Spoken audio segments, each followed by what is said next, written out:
सूरजनगर के इस गांव में कुछ लोग आबाद थे। लोग काफ़ी खुशहाल थे और काफ़ी अच्छी ज़िंदगी गुजार रहे थे।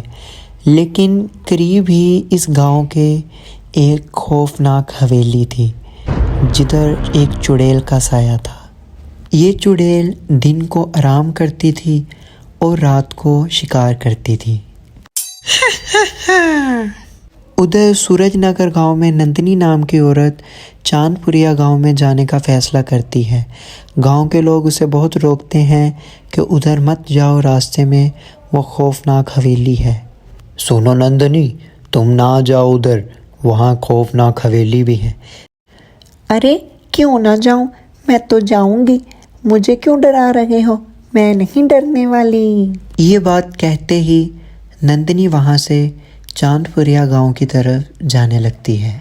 दिन ढल जाता है और रात आ जाती है। नंदिनी जैसे ही उस हवेली के करीब पहुंची और अचानक उस हवेली से चुड़ैल बाहर आती है। आओ आओ, तुम्हारा ही इंतजार था। नंदिनी चुड़ैल को देख के बहुत ज़्यादा खौफज़दा हो जाती है और कहती है, हो चुड़ैल चुड़ैल, इसका मतलब गांव वाले ठीक कहते थे। अरे चुड़ैल साहिबा, मुझे छोड़ दो, मुझे कुछ ना कहना। तुम्हें छोड़ दूं? अभी तुम्हें छोड़ती हूँ। ये बात कहते ही चुड़ैल वहाँ से गायब हो जाती है और नंदिनी के अंदर आ जाती है। नंदिनी को अपने वश में करके हवेली के अंदर ले जाती है।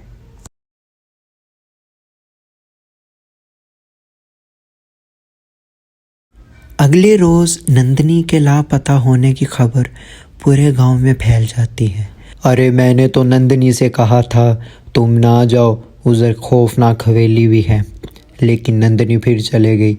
ज़रूर उस चुड़ैल ने उसको अपने वश में कर लिया होगा और उसको भी मार दिया होगा। पीछे चारपाई पे बैठा राजू इनकी सारी बातें सुन रहा था और कहता, अरे कौन सी चुड़ैल, कौन सी हवेली, मुझे भी तो बताओ। चलो आज रात मैं जाता हूँ और मैं देखता हूँ मुझे क्या होता है। अगले रोज़ राजू भी चांदपुरिया गांव की तरफ चले जाता है। राजू खुद को इतना बहादुर समझता है कि वो हवेली के अंदर जाने का फ़ैसला कर लेता है। राजू अपनी कम अक्ली के साथ बिना किसी खौफ के उस हवेली के अंदर चला जाता है। जैसे ही हवेली के अंदर जाता है और अंदर जाते ही कहता है,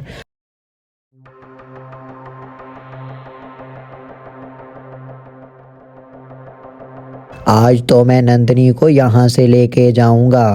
फिर अचानक गायब से आवाज़ आती है, राजू, ओ राजू।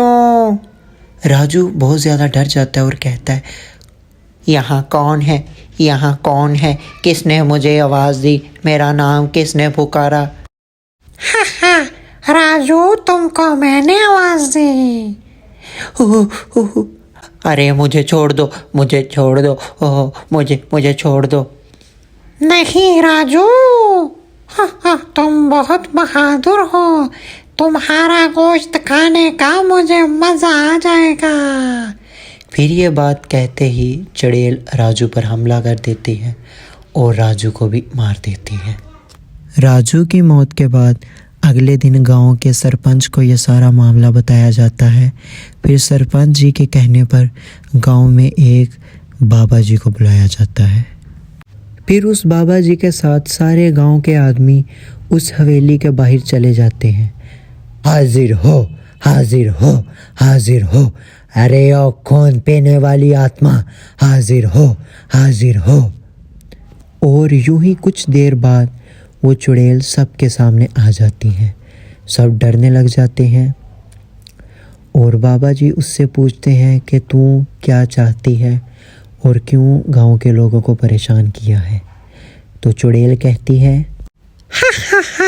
अरे ओ बाबा, अरे ओ बाबा, कुछ बरस पहले मुझे यहाँ एक आदमी ने मार दिया था जिसका नाम बुल्लू है।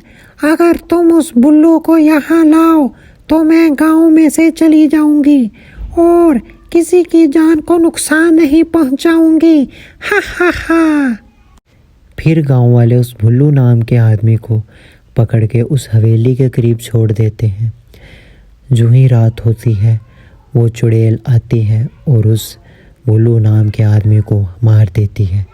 उसको मारने के बाद चुड़ैल आज़ाद हो जाती है और उस गांव से बहुत दूर चले जाती है। अरे अरे, किधर जा रहे हो स्टोरी सुन के? मज़ीद ऐसी स्टोरीज देखने के लिए हमारे चैनल EA स्टोरीज TV को सब्सक्राइब कर लें।